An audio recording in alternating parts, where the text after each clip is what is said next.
Okay students, now let's practice some more exercises from the lesson Sallu Marda Thimmakka. So here is on your screen. The first question is given from the Sallu Marda Thimmakka is that what details about the following do you get in the passage? The question is saying that, or the meaning of the question we can say, meaning of the question is that कि जो आपने lesson पढ़ा है, passage पढ़ा है सल्लू मारदा थिमक्का, वहाँ से आपको नीचे दिए गए बिंदुओं पर क्या मैसेज मिलता है या क्या जानकारी मिलती है, क्या डिटेल्स मिलते हैं. So the question is saying what are the details you are getting from the passage or the lesson. Now this question has divided into 3 sections. First one is childhood, second one is marriage and family life, and third one is occupation. So here first one is childhood. When we talk about Sallu Marda Thimmakka, as you all know that she was born in Hulikal, and when we talk about her childhood, she worked as a laborer, ठीक है, in the quarry near her home, right. So आपने जब उनके childhood के बारे में जाना है तो आपने ये जाना है कि उनका जो बचपन है या उनका जन्म हुआ था, हम बचपन में ये जानते हैं. उनके बचपन की जब चर्चा करते हैं तो बचपन के बारे में हमें डिटेल्स जो मिली है वो ये मिली हैं कि जो सल्लू मारदा हैं, she was born in Hulikal, right. वो कहाँ पर जन्म लिया था, उन्होंने होलिकल में जन्म लिया था. And the second thing that she worked as a labourer in quarries near her home. वो अपने घर के पास क्वेरीज में एज अ लेबरर काम करती थी. So this is the detail और these are the details about her childhood. Now coming to the second section, which is marriage and family life. As I have already explained in this chapter that Sallu Marda Thimmakka is married to a person named Chikai and he was a cattle herder, right. तो क्या बताया था मैंने कि सल्लू मारदा जो थिमक्का थी, उनकी जो शादी हुई थी, she was married to the person name चिके. उनका नाम क्या था, जिस पर्सन से उनकी शादी हुई थी उनका नाम चिकई था और वो एक कैटल हर्डर थे, मतलब वो चरवाहा थे, राइट. नेक्स्ट दूसरी चीज़ इसमें उन्होंने एक और चीज़ ऐड की है कि उन दोनों को कोई चाइल्ड नहीं था, that they did not have any child. This is about their marriage and family life. Okay, now coming to the third section of this question, that occupation. What are the occupation they were doing? So earlier they were working in the quarries, right, near their home, and as well the person, her husband, was a cattle herder. But later on they meant as a active crusader for spreading the message of afforestation. It means कि पहले वो जो थे, पहले जो उनके husband थे वो कैटल हर्डर थे, एंड वो जो थी जो सल्लू मारदा थिमक्का थी वो क्या थी, वो क्वेरीज में काम करती थी घर के पास में. लेटर ऑन क्या हुआ कि वो दोनों ने जब उन्होंने पाया कि after 25 years of marriage they are not able to have any child, so they decided कि वो क्या करेंगे, प्लांटेशन करेंगे.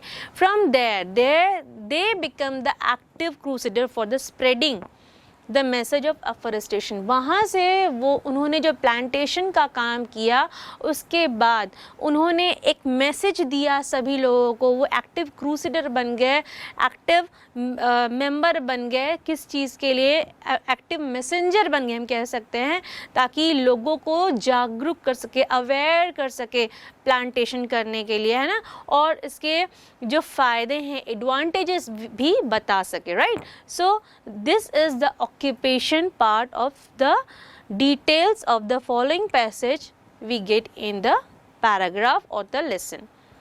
So this is the first question from the exercise or comprehension part. Now coming to the second part or second question of the comprehension, that is, from there started a journey of untiring love and selfless service of an ordinary couple towards an extraordinary mission, a mission to raise as many trees as possible with love and care and as their own children. So this is the statement given here. Okay, now this is a passage, you can say this is a paragraph or this is a statement. Now the question is here, identify this description in the lesson that talk about थिमक्कास. मतलब जो descriptions दिए हुए हैं इस passage में, ठीक है, उसको क्या करना है, समझना है और आपको क्या करना है, explain करना है. You have to write in your own words, right? ठीक है. अब इन्होंने क्या किया है, जो description है, जो focus किए गए हैं words को, उनको आपको find out करके दे दिया. मतलब इन words पे ही आपको एक ब्रीफ करना है, आपको एक शॉर्ट नोट जैसा लिखना है या छोटा पॉइंट देना है, कुछ लाइंस लिखने हैं. सो जैसे कुछ वर्ड्स दिए हैं, untiring love, ambitious and uncommon mission, selfless and her husband as ordinary couple, okay, and selfless service. So these are the four part of this question. We'll go one by one through it. First one is untiring love. Here you all know that after a long period of 25 years of their marriage, when they came to know that they are not going to have kids, then they decided that they will raise, or first they decided that they will plant the trees and then they will raise those plants like their own children. ठीक है, जैसे कि आप सब जानते हैं कि उनके जो विवाह हुआ था, उनकी जो शादी हुई थी, उनकी जो मैरिज हुई थी, उनके 25 साल गुजरने के बाद when they came to know that they are not having any child, they are not going to have any child, उनको कोई अभी तक जो है बच्चे नहीं हो पाए हैं, उस टाइम उन्होंने डिसाइड किया that they will plant more and more trees, right, and they will take care of them, right. So उन्होंने डिसाइड किया कि वो बहुत सारे पौधों को लगाएंगे और साथ ही साथ वो उनकी बहुत अच्छी तरीके से केयर करेंगे. और इस काम को करने के लिए वो क्या करते थे, पहले फर्स्ट ईयर में, ठीक है, उन्होंने या फर्स्ट ईयर में उन्होंने 10 सैपलिंग्स लगाएं और उनकी सेवा करी. उसके लिए उन्होंने क्या किया, they took care of them. How they took care of them, they what they did कि उन्होंने सबसे पहले क्या किया, उन्होंने फर्स्ट ईयर में 10 सैपलिंग्स लगाई, इसके बाद नेक्स्ट ईयर में उन्होंने 15 सैपलिंग्स लगाई. इस तरीके से उन्होंने अराउंड 300 से भी ज़्यादा ट्रीज़ को प्लांट किया था. और उसकी केयर कैसे करी, अनटायरिंग लव में उन्होंने ये किया कि वो दे pour the water from the well and the river near the tree were planted. वहाँ से वो पानी लेके आते थे और उनको पोर करते थे प्लांट्स में. एंड दे क्या करते थे, they fence the plants from the animal grazing here and there. और उन्होंने क्या कर दिया था, थॉर्नी श्रब से they fence the plants with the help of thorny shrubs so that they can be saved from the grazing animals. ठीक है, उन्होंने थोनी शब्द से उसको क्या कर दिया था, सेव कर दिया था, फेंसिंग करके रखी थी ताकि जो ग्रेजिंग एनिमल्स हैं, मतलब जो चरने वाले कैटल्स हैं या जो आने जाने वाले जानवर हैं, उनके पैरों से या किसी भी तरीके से उन सैपलिंग्स को किसी भी तरीके का नुकसान ना हो. So this kind of care they took of these plants, or we can say of these saplings, right. So this is the untiring love. Now coming to the second point, that is ambitious and uncommon mission. So this is all we know, that is an ambitious and uncommon mission, because as you all know that they planted more than 300 trees, right. And the worth of that, we can say wealth, is around more than 1.5 million rupees. ठीक है. Now the government of Karnataka has taken over the responsibility so that they can take care of those plants, है ना. जैसे कि इसमें बताया है कि एक uncommon mission था, क्योंकि both the couples, means the couples have both the people or the couples have tried a lot, they did a lot to take care of those plants, है ना, उन्होंने बहुत मेहनत की थी उन plants को बड़ा करने के लिए, and it was more than 300 plants, वो 300 से भी ज़्यादा plants थे, right? और अगर उनका आज का हम worth देखें, worth मतलब उनकी value देखें, तो it is more than 1.5 million, right? और कर्नाटका की गवर्नमेंट ने अब उनकी टेक केयर करने के लिए जो रिस्पॉन्सिबिलिटीज़ हैं उसको टेक ओवर कर लिया है। अब कर्नाटका की गवर्नमेंट की रिस्पॉन्सिबिलिटीज़ है सिलु मारदा थिमक्का अब और कुछ कामों में व्यस्त है, but till the government has taken the responsibilities, it was the responsibility of the same lady and his husband, right? Now coming to the third one is self and her husband as ordinary couple. Okay, so they both were the ordinary couple, as we all know that after the marriage up to 25 years they have tried for their children, right? When they came to know that they are not able to have any child, then they decided to plant more and more trees, right, and take care of them like their own children, है ना।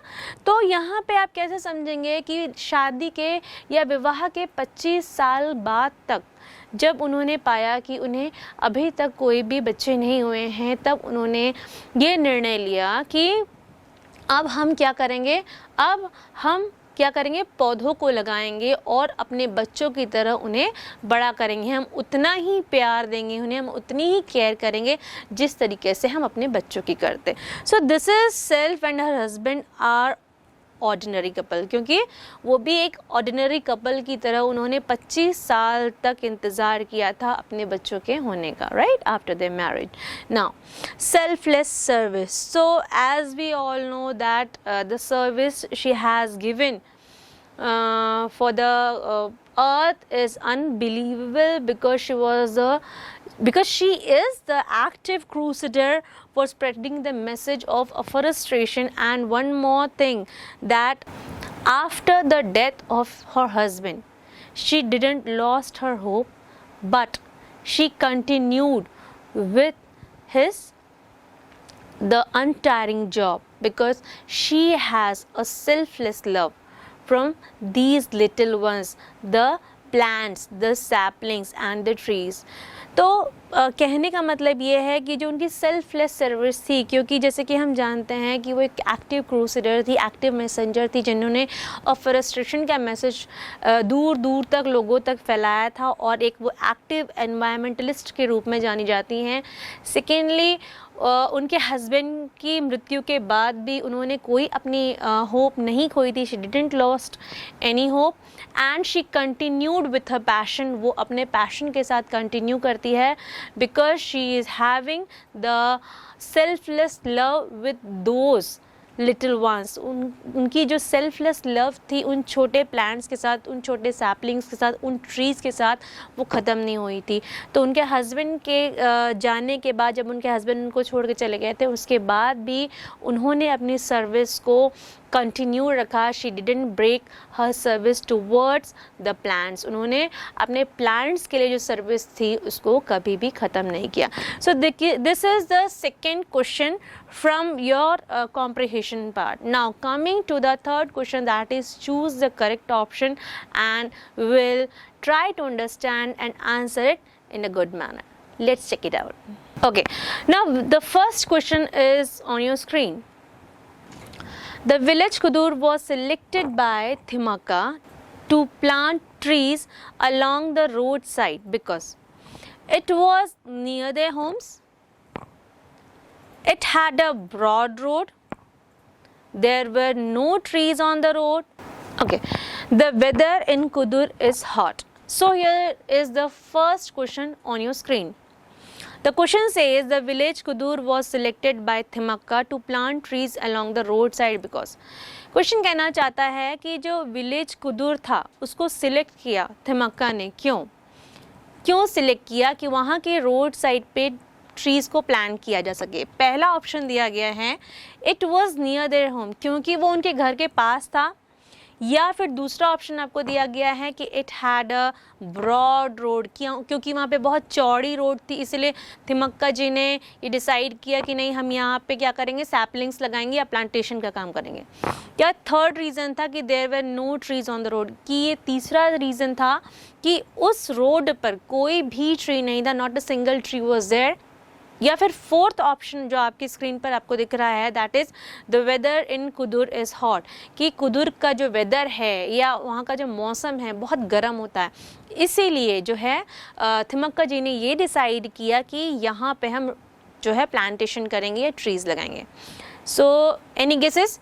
Yes, आप सही सोच रहे हैं that there were no trees on the road, बिल्कुल सही। जैसे कि आपने चैप्टर के time at the time of explanation आपने जाना कि उस रोड पर एक भी ट्रीज़ नहीं थी, दैट्स वाई थिमक्का जी ने डिसाइड किया and she selected the road, that road village Kudur, and she decided to plant trees on the roadside, right?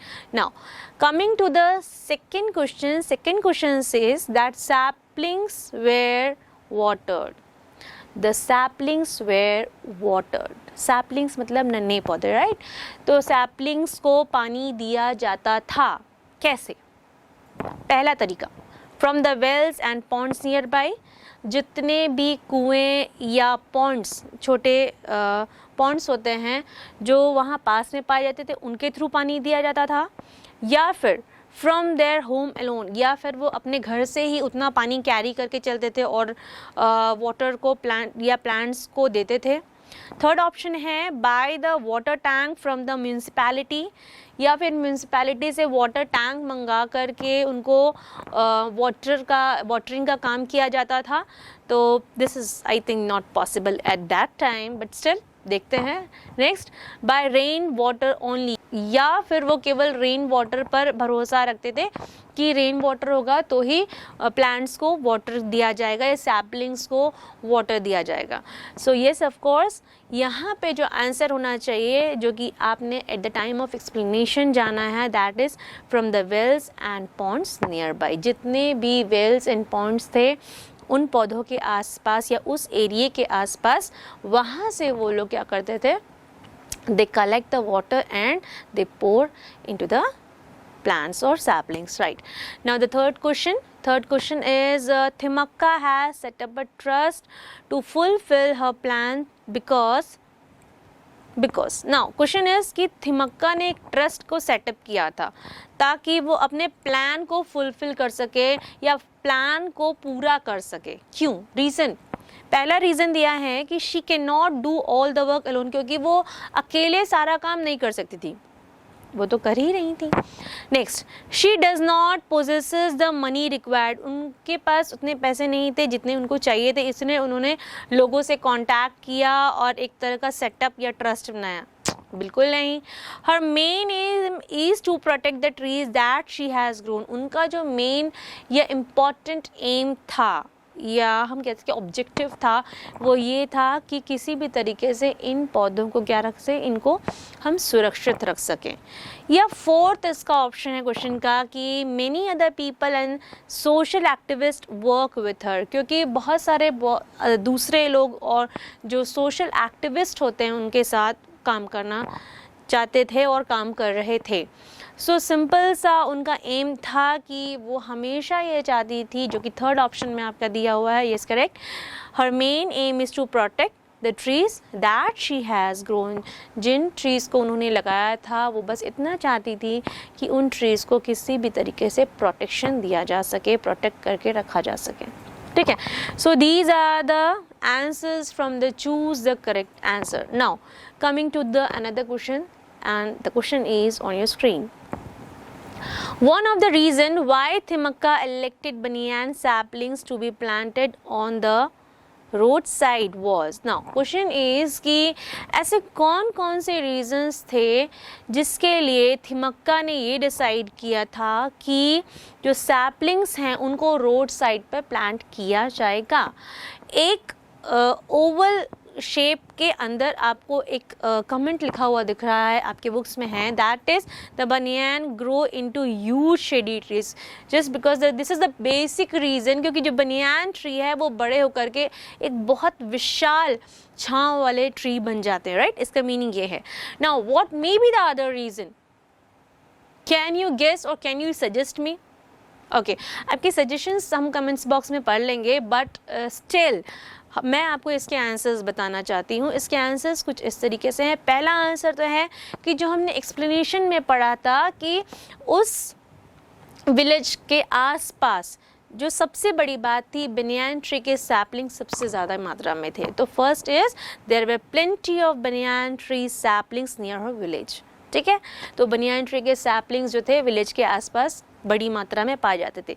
दूसरी चीज़ है कि जो बनियान ट्री है, because it is a huge shady tree, so it makes surrounding very beautiful और more beautiful. जो surrounding को वो बहुत ब्यूटीफुल बनाता है क्योंकि एक बहुत विशालकाय ट्री है. So you have to write these answers on the given ovals in your textbook, but maybe in your question paper you have to write by pointing the bullets or by writing the numbers, right? Okay. Third आप ये लिख सकते हैं कि commonly जो kettles जो होते हैं वो इन बनियान ट्रीज़ को ज़्यादा नुकसान नहीं पहुंचाते हैं. सो यू कैन राइट कि commonly cattle does not spoil the saplings of banyan tree, right? Or the last one, the basic thing that the roadside, जो road side था वहाँ पर एक भी tree नहीं था, इसलिए उन्होंने decide किया था कि वो बनियान ट्री के सारे सैपलिंग्स को जितने हो सकते हैं वो वहाँ लगाएं. तो फोर्थ में आप लिख सकते हैं the roadside did not have a single tree. So these are the basic reasons because of which Salumarda Thimaka have decided to plant the banyan tree on the roadside. Now, after completing the comprehension part, now coming to the vocabulary section. The question you can see on your screen is, the word afforestation is preceded by a prefix af, right? To give a positive meaning to the root word forestation. Complete the table below by adding an appropriate prefix to each word. Find out how it influences the meaning of the word. One is done for you.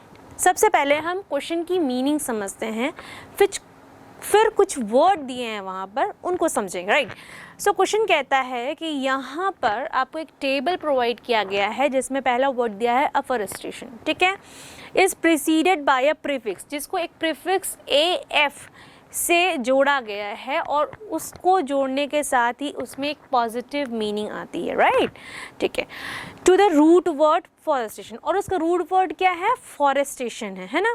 Complete the table below, आपको इस table को complete करना है by adding an appropriate prefix to each word. आपको इस table को complete करना है क्या करते हुए? एक एप्रोप्रिएट प्रीफिक्स को ऐड करते हुए, और उससे कौन सा नया वर्ड बताना है वो भी आपको इस टेबल में लिखना है. सेकेंडली आपको ये भी बताना है कि ये पॉजिटिव है या नेगेटिव है, मतलब find out how it influences the meaning, किस तरीके से वो मीनिंग को चेंज करता है, तो वो आपको ये भी बताना है. तो फर्स्ट एग्जांपल जैसे कि आपको दिया गया है, जो रूट वर्ड है दैट इज़ फॉरेस्टेशन, अगर हम उसमें प्रीफिक्स यानी AF जोड़ते हैं तो उसे हम कहते हैं अफॉरेस्टेशन. और इसका मीनिंग मैंने eight the time of explanation आपको बताया था. तो जब अफॉरेस्टेशन की बात करते हैं तो this is positive word. Now prefix क्या होता है मैम, कैसे याद रखें कि प्रीफिक्स मतलब ऐसे वर्ड जिन्हें हम सामने लगाएंगे, राइट? सो जैसे कि आप प्री बर्थडे सेलिब्रेशन सुना है आपने, आजकल कॉमनली ये वर्ड यूज़ होते हैं, राइट? प्री वेडिंग शूट सुना है आपने, सो वहाँ से आप प्री को याद रखिए. प्री प्राइमरी से भी आप याद रख सकते हैं क्योंकि प्री प्राइमरी आपकी एजुकेशन का सबसे पहला पड़ाव होता है ना, राइट? सो वहाँ से आप प्री को याद रख सकते हैं, राइट?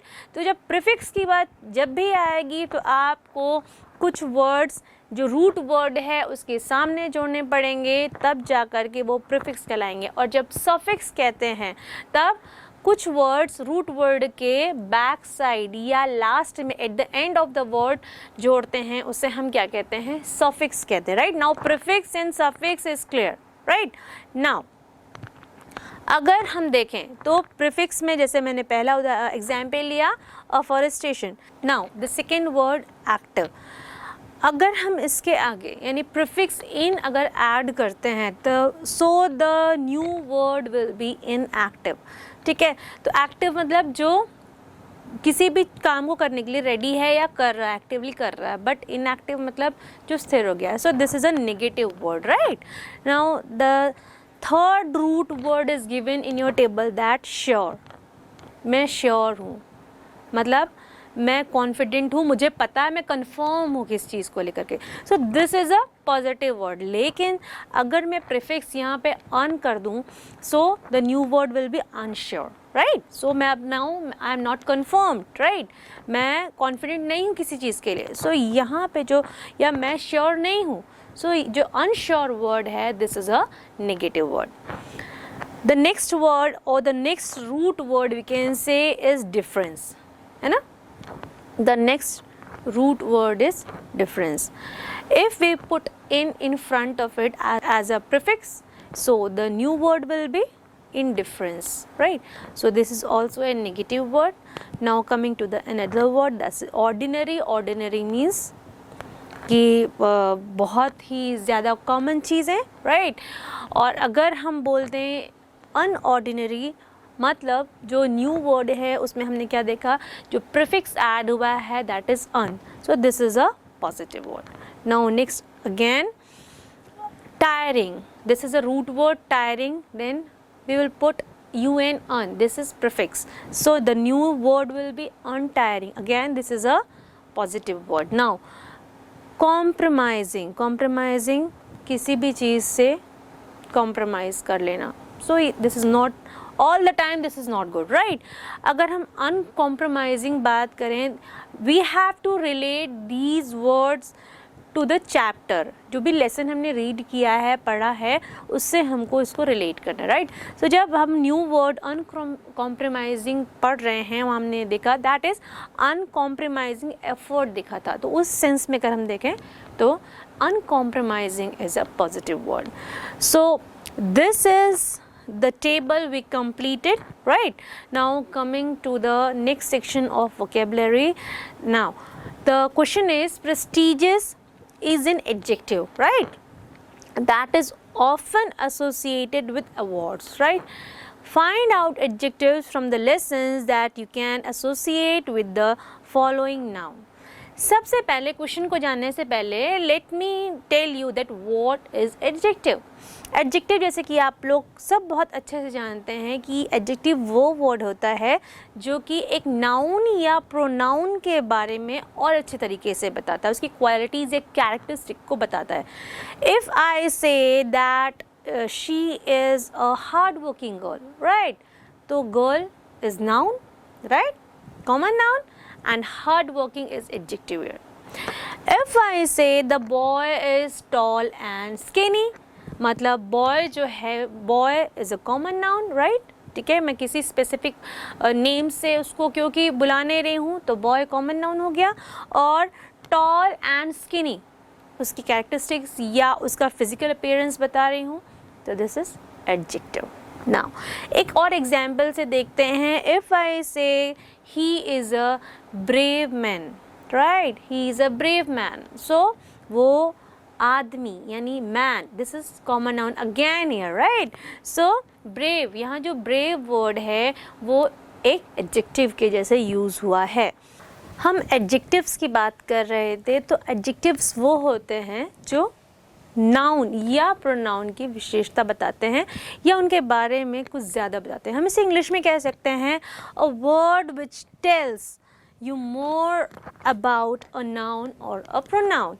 So जितने भी examples मैंने आपको दिए हैं उसके थ्रू it is clear कि किस तरीके से adjectives को आप identify कर सकते हैं या पहचान सकते हैं. आइए अब क्वेश्चन की तरफ चलते हैं कि क्वेश्चन क्या कह रहा है.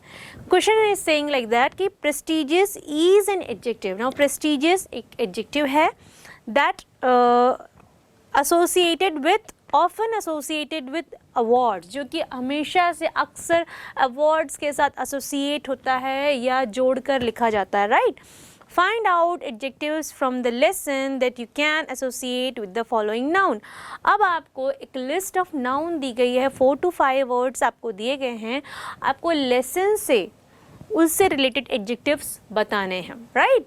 सो जैसे कि हार्डशिप दिया हुआ है, फर्स्ट वर्ड इज हार्डशिप. तो आपने अगर आपके लेसन को सुना है, रीड किया है, रीडिंग सेक्शन के थ्रू अच्छे से गए हैं, तो आपने वहाँ पे एक वर्ड सुना होगा immense hardship, right? So immense is the word or immense is adjective over here. Immense का मतलब होता है कि बहुत ज़्यादा, अति, बहुत ज़्यादा, right? बहुत ज़्यादा मात्रा में मेहनत करना. हार्डशिप मतलब मेहनत करना. इमेंस वर्ड है, right. Second word is courage. Courage आप जैसे आपकी स्क्रीन पर देख रहे हैं. नाउ करेज जो है अनडाउंटेड करेज. आपने एक वर्ड सुना होगा eight the time of reading section and eight the time I explain the chapter also. उस समय भी मैंने ये अनडाउंटेड करेज के बारे में आपसे डिस्कस किया था. Now the patience word persistent. persistent मतलब पेशेंस को persistently बनाए रखना, continuously. So persistent is here an adjective related to the word patience, right? Next word, love. So selfless love, this is a commonly used word or adjective in this chapter. Next, crisis, economic crisis or financial crisis आप कह सकते हैं. सो this is all about this question. इसी से related एक और question है जो ये कहता है कि now you have to add 2 more adjectives that can be used to describe the above word, right? Immense hardship. जो immense hardship word दिया हुआ है उसको आप और कौन से वर्ड से एडजेक्टिव से बता सकते हैं. तो देखिए, first one you can say tireless efforts, right, and the second one is the selfless work. ये इन 2 एडजेक्टिव से आप इसको क्या कर सकते हैं, डिफाइन कर सकते हैं. Now after completing the comprehension part and the vocabulary part, now coming to the another section of this lesson, that is grammar part. And this chapter you'll find a little bit portion of grammar, right? Here we are going to study about not only but also कि इसका use कहाँ और कैसे करें. जैसे कि question में आप को दिया गया है कि you have to imagine that Thimmakka is talking with some children about the plantation of trees, and there are a few question answers given over here, and we have to, actually the students have to use not only but also in the proper place of the sentences. तो चलिए let's try it and let's try to find out the answers of these questions. चलिए, तो हम पहला question देखते हैं जो students ने थिमक्का मैम से पूछा था. दैट इज, अम्मा what did you do when you grafted the saplings? कि अम्मा जब आपने saplings को graft किया था उस समय आपने क्या किया था. So the answer आपको दिया हुआ है in the table is, we wrapped soil around the sapling, we kept them moist. यहाँ 2 sentences आपको दिख रहा है. You are seeing 2 sentences, right? First one is, we wrapped soil around the saplings, we kept. This one is the second sentence, we kept them moist. So जब हम use करेंगे not only but also, so like this we use करेंगे, we not only wrapped soil around the saplings but also kept them moist. है ना. देखिए, आपने जब इन words का यूज़ किया है, नॉट ओनली बट ऑल्सो का यूज़ किया है, एट दैट टाइम आप फाइंड आउट करेंगे कि जो 2 टाइम्स वी यूज़ हो रहा था, तो जो सेकेंड वाला वी है वो यूज़ नहीं हुआ है, राइट. तो लिखा गया है we not only wrapped soil around the saplings, मतलब हमने ना ही केवल उन सैपलिंग्स के चारों ओर क्या सॉइल अच्छे से भरा, रैप्ड मतलब उसको फिल किया, बल्कि बट ऑल्सो साथ ही क्या किया, केप्ट देम मॉइस्ट, हमने उसमें नमी बनाए रखी, मतलब we kept watering them, right. So यहाँ पे किस तरीके से लिखा गया है, we not only wrapped soil around the sapling but also kept them moist. Again एक क्वेश्चन देखते हैं और उसको समझने की कोशिश करते हैं। Did you put the guards, क्या तुमने गार्ड्स लगाए थे, क्या आपने वहाँ पे गार्ड्स लगाए थे, ऐसा बच्चों ने अम्मा से पूछा। तो अम्मा ने स्टेटमेंट दिया है, उसको सुनते हैं। लिखा हुआ है we put thorns around them, this is the first statement. Second statement है we check that they were not drying up, और उन्होंने देखा कि वो कहीं सूख तो नहीं रहे हैं। तो हम इनको कैसे लिख सकते हैं, जब not only but also use कर रहे हैं तो हम इनको लिख सकते हैं we not only put thorns around them but also checked that they were not drying up, है ना। हमने न केवल उसकी चारों तरफ यानी सैपलिंग्स के चारों ओर थॉर्न्स यानी कांटों की फेंसिंग करी, साथ ही बट ऑल्सो मतलब साथ ही हम चेक भी करते थे कि वो सूख तो नहीं रहे, कौन, सैपलिंग्स या प्लांट सूख तो नहीं रहे।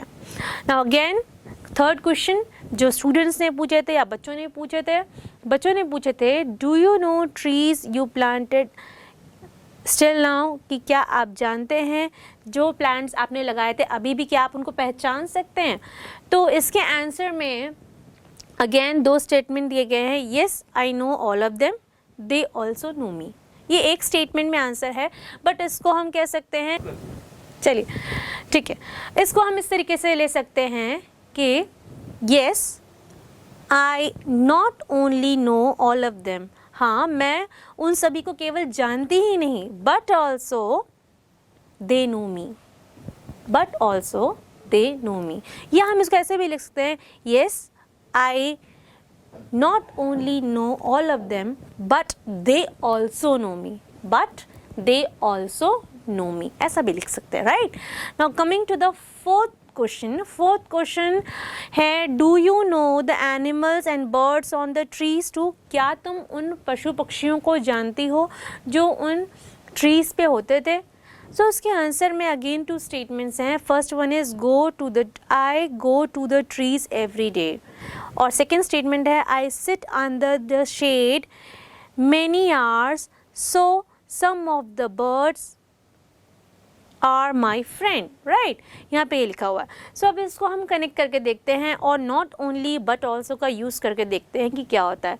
आप इसके आंसर अगर मुझे कमेंट बॉक्स में लिखेंगे तो surely I will like it.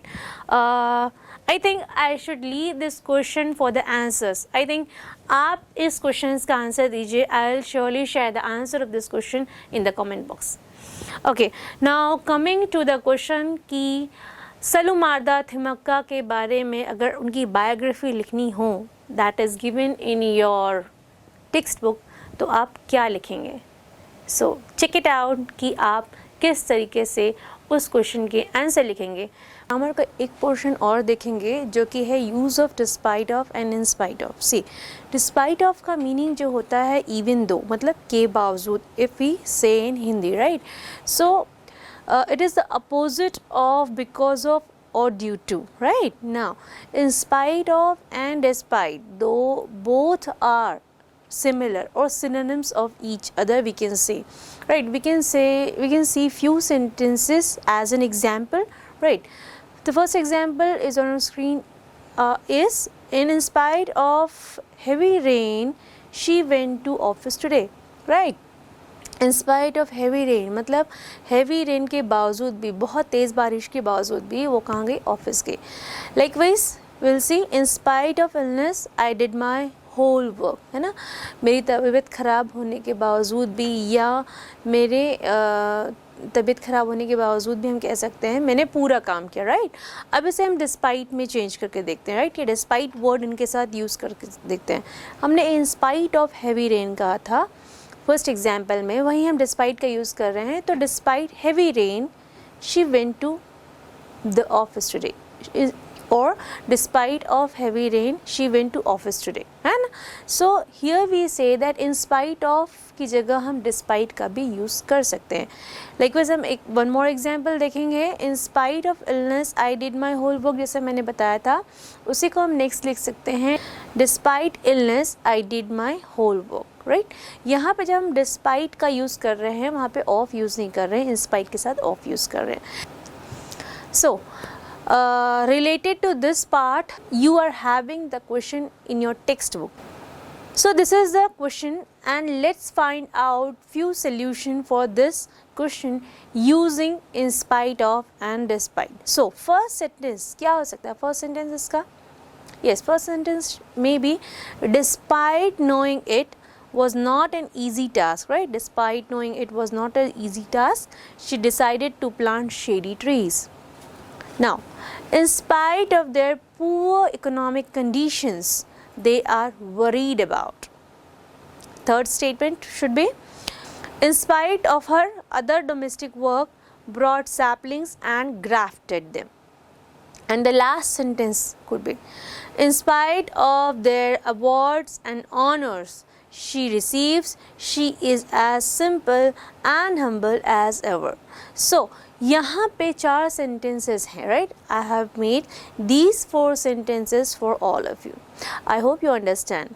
Now, coming to the part of the biodata of Salumarda Thimmakka, when she was born, when she was born, where she was born, and what is her marital status, and so on. So, let's complete the fill-ups and find out the answers for the question related to her biodata, and the question is on your screen.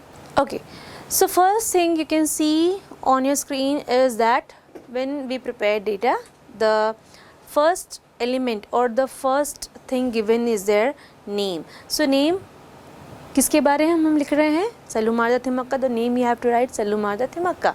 Place Holikal. Parentage की बात आ रही है, तो during the whole lesson we don't even know about the parentage, or it has been nothing written over there about her parentage, right?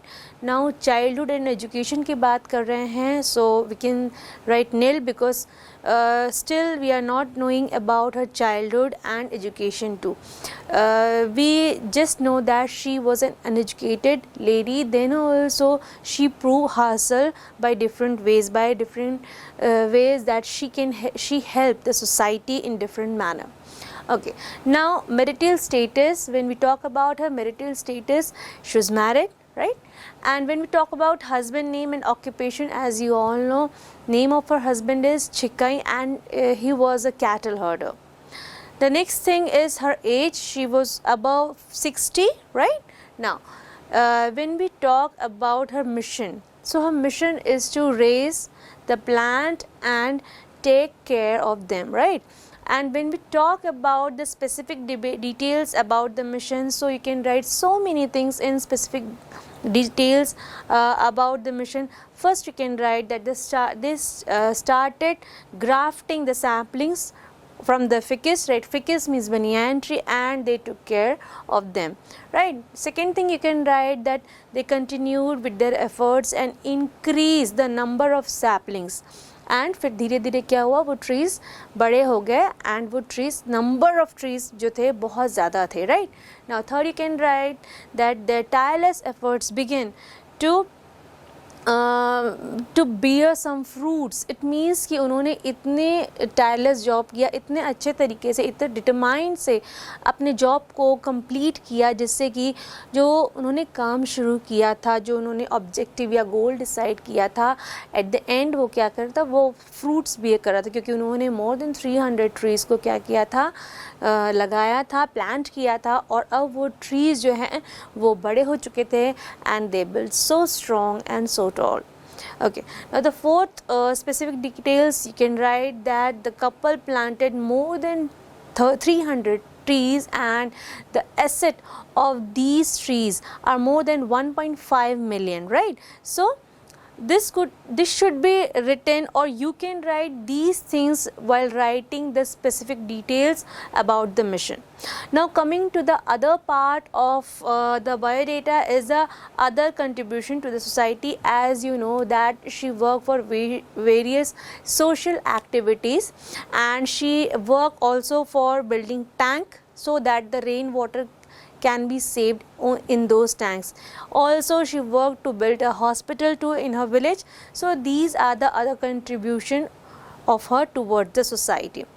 Next message to humanity, जैसे कि आप बहुत अच्छी तरीके से जानते हैं, she was always saying, she always said that every person on this earth should leave behind some asset for humanity. That every person मतलब हर एक व्यक्ति जो है इस अर्थ को छोड़ने से पहले ह्यूमैनिटी के लिए, इंसानियत के लिए, या अपने साथ जो इंसान पीछे वो छोड़ के जा रहे हैं उनके लिए कुछ न कुछ एसेट, ऐसी चीज़ें छोड़ के जाएं जो उनको ह्यूमैनिटी में आगे काम आए या आगे ह्यूमन काइंड के लिए बेनिफिशियल प्रूव हो. So in this way we have completed Saalumarada Thimmakka with the part of explanation, question answers, word meaning and the whole exercises. Thank you so much.